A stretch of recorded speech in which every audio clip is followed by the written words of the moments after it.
और चलिए खबरों की शुरुआत करेंगे। केंद्रीय एमएसएमई राज्य मंत्री भानु प्रताप ग्वालियर पहुंचे हैं, जहां वो मीडिया से मुखातिब हुए। इस दौरान उन्होंने एमएसएमई मंत्रालय की तरफ से चलाई जा रही योजनाओं की जानकारी दी। उन्होंने कहा कि मंत्रालय की कोशिशों से एमएसएमई सेक्टर लगातार ग्रोथ कर रहा है। साथ ही उन्होंने कहा कि एमएसएमई सेक्टर देश की जीडीपी में 1/3 योगदान दे रहा है। और इस दौरान उन्होंने कर्नाटक में बीजेपी की हार पर भी अपनी प्रतिक्रिया जाहिर की।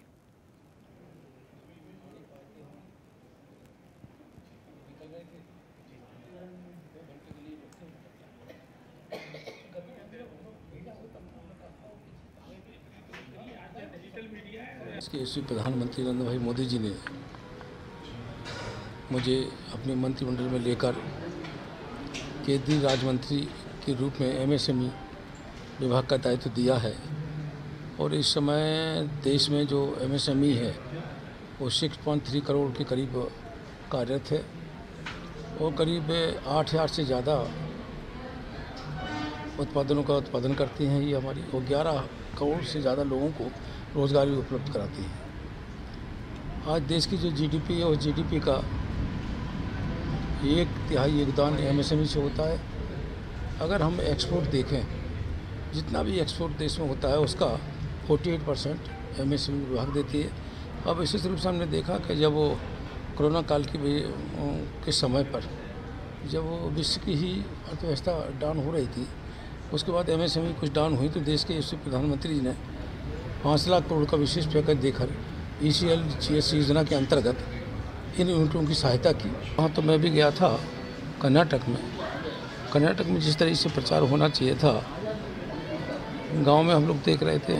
देश के यशस्वी प्रधानमंत्री ने दी थी, चाहे वो आवास योजना हो, चाहे प्रधानमंत्री किसान सम्मान निधि हो, वो चाहे कोरोना काल में देने वाला जो 80 करोड़ लोगों को जो खाद्यान्न फ्री में किया, इन सारी योजनाओं का लाभ उन गरीबों को तो मिल रहा था, लेकिन नीचे तक उसकी पहुंच नहीं हो पाई कि उसे बता सकें कि पैसा कौन दे रहा है, वो कौन ये लाभ दे रहा है। हम लोग भी वहाँ गए तो हम लोगों को सुनने को मिला कि नहीं वो सब हमारे प्रधान जी दे रहे हैं या वहाँ जो अवार्ड नेता थे वो दे रहे हैं। सारी चीज़ें हम लोगों ने उसकी बात को काटने का प्रयास किया। पर कहने का तात्पर्य ये अच्छी तरीके से उसका प्रचार नहीं होगा। अगर अच्छी तरीके से प्रचार होता तो निश्चित ये स्थिति नहीं है। और पूर्व सीएम कमलनाथ आज धार जिले के बदनावर पहुंचे, जहां उन्होंने कांग्रेस कार्यकर्ताओं संग बैठक की। इसके बाद उन्होंने सब्जी मंडी परिसर में एक सभा को संबोधित किया। इस दौरान उन्होंने सत्ता में वापस आने पर महिलाओं को प्रति माह 1,500 रुपए देने की घोषणा की। साथ ही पुरानी पेंशन योजना समेत मुफ्त बिजली मुहैया करवाने का भी वादा किया।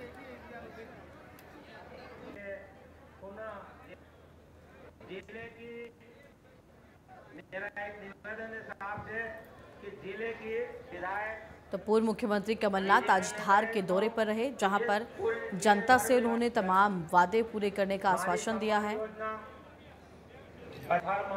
छोटे बड़े जो भी महिला, मैं तो शिवराज सिंह जी से पूछता हूँ, शिवराज जी आपने दिया क्या? शिवराज जी जनता को बता दीजिए, हमारी माता और बहनों को बता दीजिए आपने दिया क्या? आपने महंगाई दी, शिवराज जी आपने बेरोजगारी दी, शिवराज जी आपने भ्रष्टाचार दिया, आपने भर्ती घोटाला किया। भर्ती करवानी है, पैसे दो, भर्ती हो जाएगी। माफिया राज दिया, बलात्कार दिया। और शिवराज जी एक और चीज आपने दी, आपने घर घर में दारू दी। ये शिवराज जी की बात है।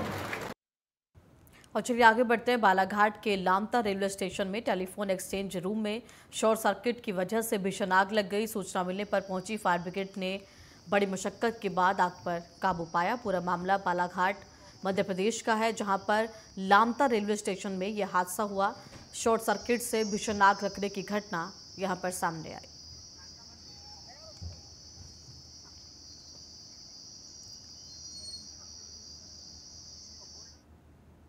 और राजधानी रायपुर के रायपुरा में महिलाओं ने अपनी पति की लंबी उम्र के लिए वट सावित्री की पूजा की।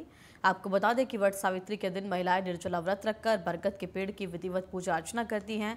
वहीं प्राचीन कथाओं की माने तो इस दिन माता सावित्री ने अपने पति सत्यवान के प्राण को यमराज से वापस लेकर आई थी। इसीलिए इस दिन सुहागिन महिलाएं पति की लंबी आयु और सौभाग्य के लिए व्रत रखती हैं, बरगद के पेड़ की पूजा अर्चना करती हैं। हो रहा है यहाँ पर।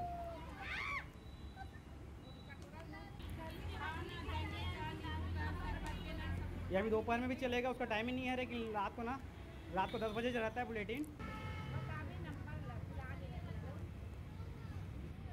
महिलाएं इसकी पूजा करते हैं। सावित्री है, वो अपने पति को यमराज से छुड़ा के लाई थी इसी व्रत को करके ना लाई थी ना। छत्तीसगढ़ की सब महिलाएं इसको ना करते हैं। इसमें चना दाल, चना, बेसन, सुहाग का सामान है, ये सब एक दूसरे को देते हैं, चढ़ाते हैं। और चलिए आगे बढ़ते हैं। कोंडागांव जिला लोक स्वास्थ्य यांत्रिकी विभाग पिछड़ा हुआ नजर आ रहा है, जो लोगों की समस्या हल करने में पीछे होता जा रहा है। जिस तपती गर्मी में लोगों को जल की अत्यधिक ज़रूरत होती है, वहां आज ग्रामीण झरने का पानी पीने पर मजबूर है। पूरा मामला कोंडागांव जिला मुख्यालय से महज 15 किलोमीटर की दूरी पर बसे गांव कोटलबेड़ा का है, जहां पर आज भी ग्रामीण झरिया का पानी पीने को मजबूर है।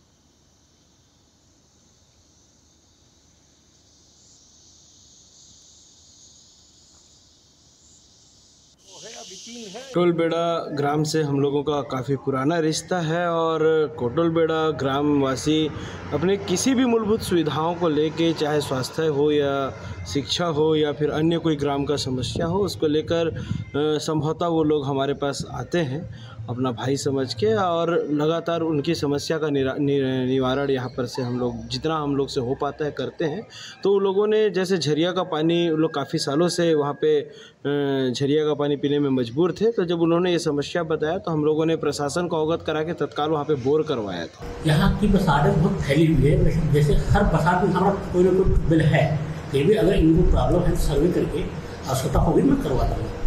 मेरे पास एक बार और आया था ना, तो मैं ट्यूबवेल ड्राइव करने की भेजा था, ट्यूबवेल हुआ भी था।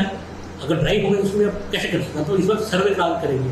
हम कोंडागांव से महज 15 किलोमीटर की दूरी पर कोटलबेड़ा गांव में आए हुए हैं, जहां लोगों की मूलभूत समस्याएं ही पूरी नहीं हो पा रही हैं। हम देख रहे हैं कि लोग झरने का पानी पीने पर मजबूर हैं और यहाँ ना रोड है, ना उनकी सुविधाएं हैं। उनका कहना है कि कोई भी जनप्रतिनिधि उनकी खबर नहीं ले रहा है अभी तक। हम कुछ ग्रामीण यहाँ इकट्ठा हुए हैं, उनसे चर्चा करते हैं कि उनकी समस्याएं क्या है और किस तरह से उनको परेशानियों का सामना करना पड़ रहा है। जी, अपना नाम पता बताएंगे? समारू दुबे। कौन से गांव के हो आप? कोटलबेड़ा। आप यहाँ झरने का पानी पीते हैं? झरने का पीते हैं सर। क्यों, आपके यहाँ और कुछ सुविधा नहीं है पानी की? नहीं, वो पानी का कहाँ ऐसे साहब, हो तो लाइट गोल हो जाता, तो ऐसे ही झरिया पानी पीते हैं। तो फिर कैसे करते हो? अगर ये पानी अभी तो गर्मी में सूख जाएगा, फिर क्या करोगे? फिर गड्ढा करके पीना पड़ता है।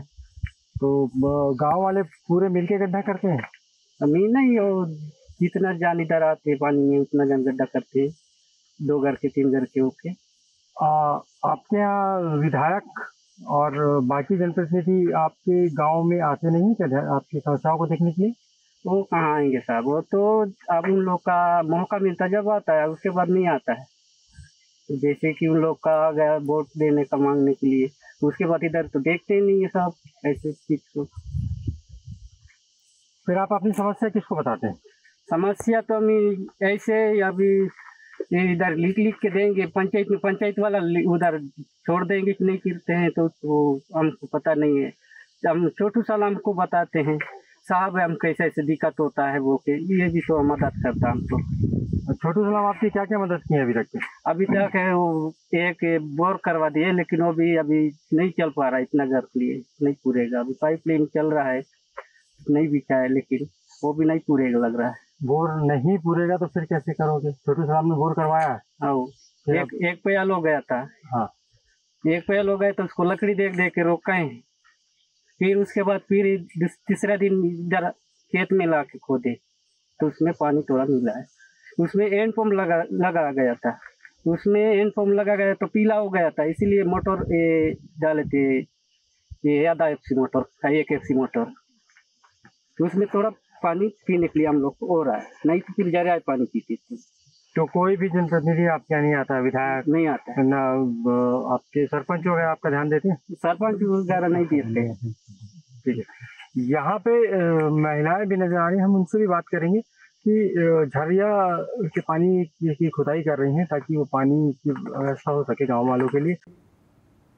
और चलिए आगे बढ़ते। छतरपुर जिला के बड़ा मलहरा थाना क्षेत्र के अंतर्गत ग्राम राजापुर में चोरी के इरादों से घर में घुसे 5 अज्ञात नकाबपोश बदमाशों ने घर के अंदर घुसकर पति पत्नी पर लोहे की रोड और कट्टे से हमला कर घायल कर दिया। घायल ने बताया कि वो घर में सो रहे थे, तभी 5 अज्ञात बदमाशों ने उनके घर पर हमला बोल दिया और लोहे की रोड डंडों से लेस बदमाशों ने युवक और उनकी पत्नी पर हमला बोल दिया। दोनों घायलों को अस्पताल में भर्ती कराया गया है। वहीं घटना की सूचना पुलिस को दी गई है। फिलहाल पुलिस मामले की जांच कर रही है।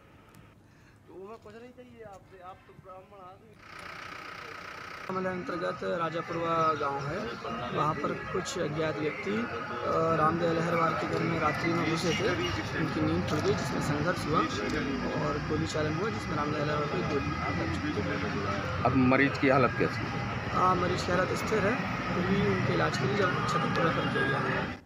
फिलहाल एक छोटा सा ब्रेक के तुरंत बाद हाजिर होते हैं।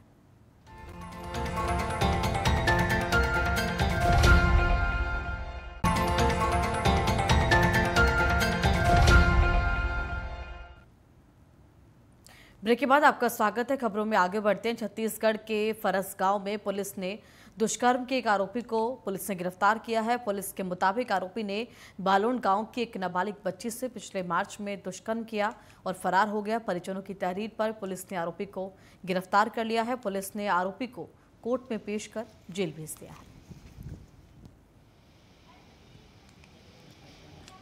तो पूरा मामला कोंडागांव छत्तीसगढ़ का है, जहां पर आपको बता दें कि आरोपी की गिरफ्तारी यहां पर की गई है। नाबालिग से दुष्कर्म का आरोप है आरोपी पर और इसी के साथ लंबे समय से फरार चल रहा था। पुलिस के द्वारा यहां पर फिलहाल गिरफ्तार कर लिया गया है। आगे कार्रवाई की जा रही है।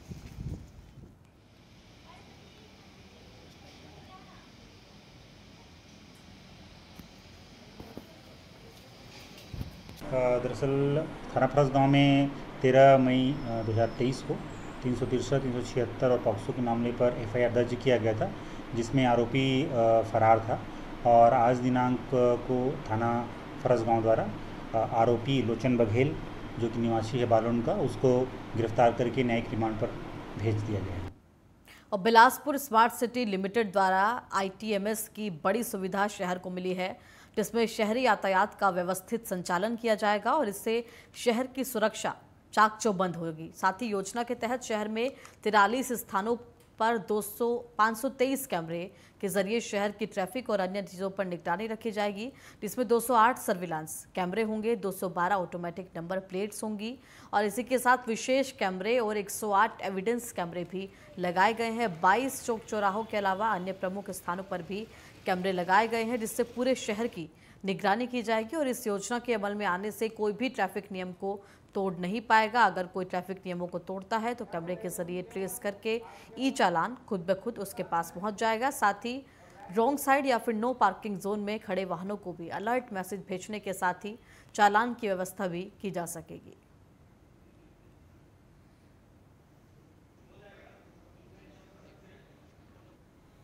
इसमें लोग ऐसे कुछ नहीं है, बिकॉज यहाँ पे 37 की सीट है, 37 कर सकते हैं और ये बिकॉज ये डायनेमिक है, आप कितने भी कर सकते हैं, मतलब जितने भी कैमरा है हर एक कैमरा को भी हम कर सकते हैं, चाहे तो 520 लोग भी बैठा सकते हैं। Thank you.